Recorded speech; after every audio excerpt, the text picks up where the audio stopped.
Hello everyone, Via here. In this video, we're going to be taking a look at the Allspark Power Big Daddy.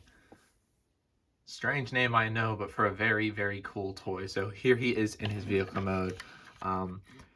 If you're not sure who this character is or why he has such a funny name, this guy was actually a G1 Micromaster that the Cybertron Downshift mold was repurposed into. Originally meant for the Universe line, but released as part of the movie toy line, the first movie line in the Allspark Power Walmart sub-series. So, a little bit of a convoluted story about this figure, but as you can kind of tell just by looking at his vehicle mode that he is very, very cool. So let's get in close on the front. You can see he's almost like a 1970s muscle car style. He's got clear headlights here and nice silver paint on the grille. Silver Autobot logo, silver for the engine block there. Nice big orange flames with the silver rims and even silver trim here. Clear windows all the way around, even on the back. And silver and red on the back. So a little sparse in the detailing department, but I think its aesthetic is very clear and defined. It's very, very cool. Real quick for a size comparison, because this is the most modern version of Big Daddy, unless he got an Earthrise Micromaster that I don't remember. Here he is next to Legacy Knockout as a comparison with a more modern deluxe. You can see he's a little bit bigger, but honestly not by a lot. I feel like he can still scale pretty well with modern stuff, at least in vehicle mode. His remote mode is a little aesthetically different, but... So let's take a look at his accessories. So he does come with two blasters. They are mirrored of each other like this. And they do have firing missiles, so we can shoot these off. So they come with these orange missiles here. Pretty nondescript. They're just kind of something to fire out of them. But these do store in the vehicle mode by just pegging onto the side. He does have these holes here on the back that you can use either post to plug into. So there's this one or there's this one. You can use either one. We'll use this one. Honestly, I think you are meant to use this one because of how this is angled. It kind of fits perfectly with the sculpting, but you can use the other one too if you want. And those just sit there on the sides. Of course, they kind of break up the aesthetic, but you know, oops, I accidentally fired that missile there. It's a place to put them if you need a place to put them in the vehicle mode. The other accessory that this guy comes with, because he is a repaint of a Cybertron toy, is a Cyberplanet key. And you can see this one is done all in red with just an Autobot logo painted in silver on the front. So he does have a Cyber Key gimmick, although I feel like this mold, the Downshift mold, actually has one of the best integrations of a Cyberplanet key gimmick out of any of them, because you can't really tell, if you've never seen this mold before, where the slot is. It's not even on the bottom or anything. Like, where is it?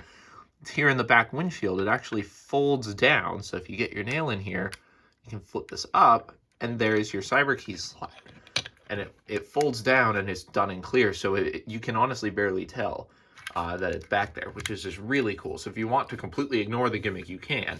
So to activate it, you take the key and you stick it in, and then when you push it in all the way, the grill will pop out, forming this clear little thing. It's got like a crystal there, it's got claws. I feel like this is some kind of blaster thing in the front. I'm not entirely sure, but like I said, if you don't like this, it is completely ignorable because it folds in completely flush, and then the Cyber Key slot folds down as well. So very, very nice integration of a pretty fun gimmick for this guy. His transformation is also very simple, but just like with most Cybertron toys, it's just really well engineered and stiff and nice. So to start, you want to come here to the doors and just pop these out. These don't peg in or anything, they're just friction, but they're in nice and tight. So you just pop these out like that, fold them out. You want to take the back end and split it here because it'll peg around this back section. So you just bring it out, fold this waist down on this double hinge. You can bring the legs down and the waist will clip in like that. Take the feet, you flip open this panel, flip open this little panel back here, and then you can fold the foot down and then you can close this panel up. So take this back panel here, flip this out, open up the front, flip down the foot, and then close it up. Take the arms, rotate them down, flip out the fist, and bring the arm down. And that's it. Flip out the fist, bring the arm down, and then the last step, there's a bit of automorph. When you take this panel, fold it down onto his back, the head springs up and the ears spring out. And there you have Big Daddy in his robot mode. And I think that's a pretty cool robot mode. Obviously, if you're used to the more modern, slimmer aesthetic, you probably think this looks a little jank because it is a Cybertron design, but I really like how he looks.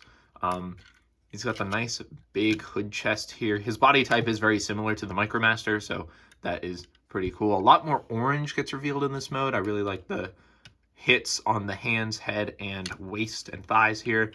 It just looks really nice. Again, a little sparse on paint, but you do get some more silver here on the shoulders, as well as some here on the knees and the toes.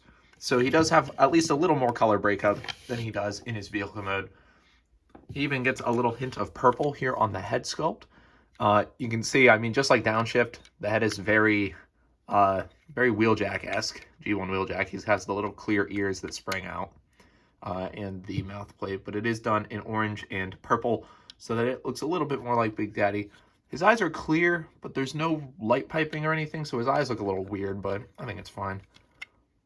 You can see a little sparse on the details on the arms there, but other than that, he just looks really, really cool. Now, articulation-wise, the head has a swivel joint, but it doesn't really move that much. It's literally just like that little bit of movement there. The shoulders can rotate all the way around. They can move out to the side all the way. He does have bend at the elbow, basically at 90 degrees. Nothing at the wrist except that transformation hinge. He does have ball jointed hips, so they can kick forward that far, back only that far before they hit the backpack, and out to the side all the way. He does have a 90-degree joint at the knee and a swivel below the knee, which isn't really all that helpful for anything, but you know, that's a joint. And nothing at the foot except the toe can pivot up a little bit. So his articulation definitely isn't up to modern standard. It's probably the most dated part about this figure is that articulation. But honestly, it doesn't really bother me that much. For comparison, again, here he is with Legacy Knockout.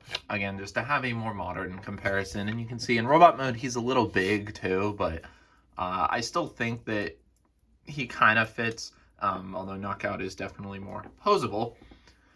Knockout's also a lot lighter. I feel like this guy came from that era of Cybertron and Movie 1 where the plastic quality was kind of at its peak for Transformers. This guy feels like twice as heavy as Knockout for only being that tiny bit bigger. So, you know, he feels really, really nice. Now for the accessories, the Cyberplanet key still works in this mode. So you just open up the panel and you can stick it in. And even though it's at a different angle, it can still pop out just like it did in the other mode, and it still folds away just as easily. So that's pretty cool that it still works in this mode. As for the guns, you have a couple of options here. As we said, there are the two posts. I like to use these posts to have him hold these. So if you want to have him holding them, you can do that. That is a pretty cool way of doing it.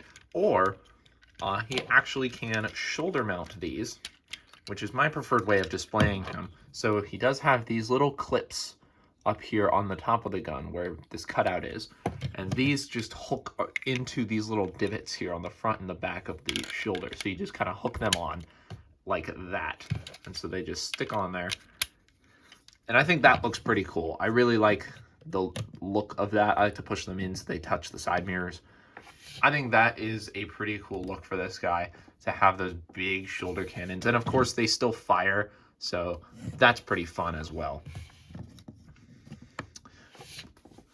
But I think that's about all we have to say on Allspark Power Big Daddy. So, very simple figure, but honestly, really, really fun. One of my favorite deluxes from this era, and he just looks really cool in this color scheme. Would I recommend getting him? 100% I would. If you can find him for around 20 bucks-ish, I would say he's a great deal for that. Although I wouldn't pay too much higher for him because he is a pretty simple guy.